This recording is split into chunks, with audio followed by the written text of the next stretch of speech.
Shalom bien-aimés dans le Seigneur, nous sommes dans la joie de nous retrouver pour notre méditation biblique quotidienne. Nous sommes le mercredi 15 novembre 2023 et nous vous saluons au nom de notre Seigneur et Sauveur Jésus-Christ. Nous allons lire un texte dans les Proverbes. Proverbes chapitre 10, verset 17. Proverbes chapitre 10, nous lisons le verset 17 et nous allons lire dans 3 versions. Louis II nous dit, Proverbe 10, 17, « Celui qui se souvient de la correction prend le chemin de la vie, mais celui qui oublie la réprimande s'égare. » Parole de vie 2017 nous dit, « Quelqu'un accepte les avertissements, quelqu'un qui accepte les avertissements avance vers la vie. » Mais celui qui n'écoute pas les reproches perd son chemin. Et enfin, Bible du Semeur nous dit, qui tient compte des critiques qu'on lui fait est sur la bonne voie de la vie. Mais celui qui fait fi des reproches se fourvoie. Le chemin de la vie. Le chemin de la vie, tel est le thème de notre méditation de ce mercredi, 15 novembre 2023. Bien-aimés dans le Seigneur, le chemin de la vie est long, mais aussi ce chemin est court en même temps. Long puisque nous n'en connaissons ni la longueur ni les péripéties. Court lorsqu'on compare, on le compare à la vie éternelle. Plusieurs bien-aimés nous ont précédés sur ce chemin et d'autres parcourent ce chemin avec nous, mais avec d'autres réalités. Le texte de ce jour nous livre un des secrets du succès sur cette voie. Et ce secret comprend l'avertissement, la correction ainsi que les critiques. Même Jésus-Christ, notre Seigneur, parfait homme, a voulu avoir l'avis des autres sur lui-même en demandant aux disciples « Qui dit-on que je suis, moi, le Fils de l'homme » Matthieu chapitre 16, verset 13. Voici ce que nous pouvons tirer comme leçon de notre texte. Parlons d'abord des critiques, les critiques. Dans Matthieu chapitre 16, versets 13 à 15, la Bible dit, Jésus étant arrivé dans le territoire de Césarée de Philippe, demande à ses disciples, qui dit-on que je suis, moi, le Fils de l'homme? Ils répondirent, les uns disent que tu es Jean-Baptiste, les autres Élie, les autres Jérémie ou l'un des prophètes. Et vous, leur dit-il, qui dites-vous que je suis? Souvent, difficilement accepté, les critiques, bien-aimés, sont pourtant nécessaires. Une critique, c'est ce qu'on pense de quelqu'un. Qu'elle soit négative ou positive, la critique permet de nous rapporter l'image que nous transmettons aux autres.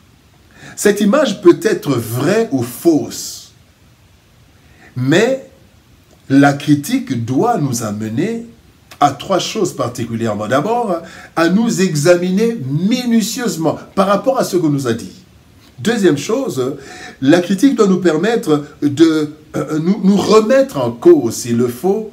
Et enfin, la critique doit nous amener à prendre soin de l'image que nous transmettons aux autres. Là, c'est très important, bien-aimés. Nous devons savoir quelle est l'image que nous transmettons et essayer de la soigner, essayer de nous remettre en question ou de nous examiner minutieusement. Deuxième chose, les avertissements. 2 Pierre chapitre 3, verset 17 nous dit, « Vous donc, bien-aimés, qui êtes avertis, mettez-vous sur vos gardes, de peur qu'entraînés par l'égarement des impies, vous ne veniez à déchoir de votre fermeté. » Nous devons savoir que nous ne marchons pas seuls sur ce chemin de la vie. D'autres sont passés avant nous et connaissent mieux ce chemin. En plus, le bon berger connaît parfaitement ce chemin, cette route. Et de cela, de la connaissance des autres, naissent les avertissements qui nous poussent à prendre les dispositions nécessaires pour éviter les dangers. Il est écrit dans Proverbes chapitre 27, verset 12, « L'homme prudent voit le mal et se cache. Les simples avancent et sont punis. » Le danger, bien aimé, nous le voyons, ou alors les avertissements nous le font voir. Les avertissements viennent d'où? Les avertissements peuvent venir de Dieu lui-même à travers sa parole et par révélation particulière.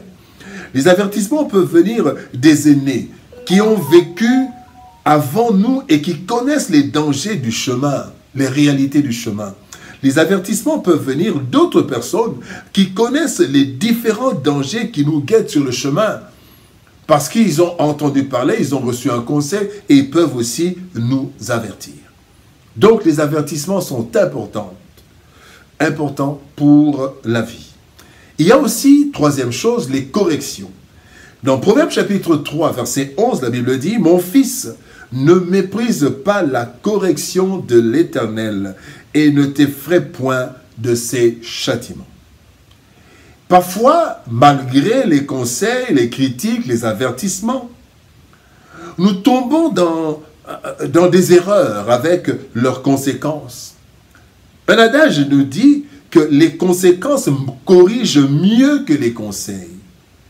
C'est ainsi que lorsque nous sommes châtiés par les hommes à cause des erreurs ou par Dieu lui-même, nous devons faire quatre choses. D'abord, nous devons accepter la correction. Acceptons les corrections. Deuxième chose, nous devons reconnaître nos erreurs. La troisième chose, c'est que nous devons prendre la décision de nous corriger par rapport aux erreurs commises. Et quand nous avons été châtiés, corrigés, nous devons nous mettre en droite ligne. Et enfin, quand Dieu ou les hommes nous corrigent, que ce soit par châtiment ou que par des paroles, nous devons prendre les dispositions pour ne plus tomber dans les mêmes erreurs. Bien-aimés, les corrections sont très importantes. Les corrections peuvent être des corrections verbales, mais aussi parfois même des sanctions qui peuvent en découler. Et là, nous devons savoir que sur le chemin de la vie, nous en avons besoin. Sur la route, sur le chemin de la vie, bien-aimés, il y a plusieurs embûches et obstacles qui rendent notre existence difficile, au point que certains trébuchent et d'autres encore abandonnent la bonne voie. Certes, le Seigneur nous conduit et nous protège, mais il ne le fait pas de façon surnaturelle, extraordinaire, de façon à nous imposer cela. Mais il utilise notre environnement et nos contemporains, notamment à travers les critiques, les avertissements et les corrections diverses. Bien-aimés dans le Seigneur, nous devons en tenir compte. Tenons en compte, bien-aimés, si nous voulons connaître le succès sur le chemin de la vie. Tenons compte des critiques, tenons compte des avertissements, tenons compte des corrections et nous allons aller sur le chemin de la vie pour une vie harmonieuse et bénie. Prions. Éternel Père de gloire, Dieu Tout-Puissant, merci pour ton amour et ta bonté.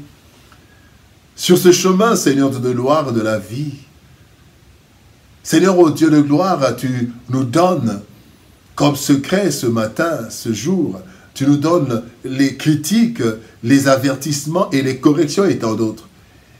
Aide-nous, Seigneur, à tenir compte de cela. Aide-nous, Seigneur, à ne jamais rejeter en bloc les critiques, mais à nous remettre en cause et à examiner minutieusement. Aide-nous, Seigneur, à tenir compte des avertissements, parce que, Seigneur de gloire, certains ont parcouru ce chemin avant nous et certains ont vu le danger avant nous. Aide-nous, Seigneur, à accepter les corrections, à nous corriger, afin que, Seigneur de gloire, nous puissions marcher allègrement, nous puissions marcher harmonieusement sur le chemin de la vie. Bénis ta parole éternelle, Dieu de gloire, et bénis ton peuple. Au nom de Jésus-Christ, notre Seigneur et Sauveur, nous avons ainsi prié, Père. Amen. Bien-aimés dans le Seigneur, que Dieu nous bénisse. Shalom, au revoir. Et par la grâce de Dieu, nous nous retrouvons demain pour une nouvelle méditation. Au revoir, shalom et à demain.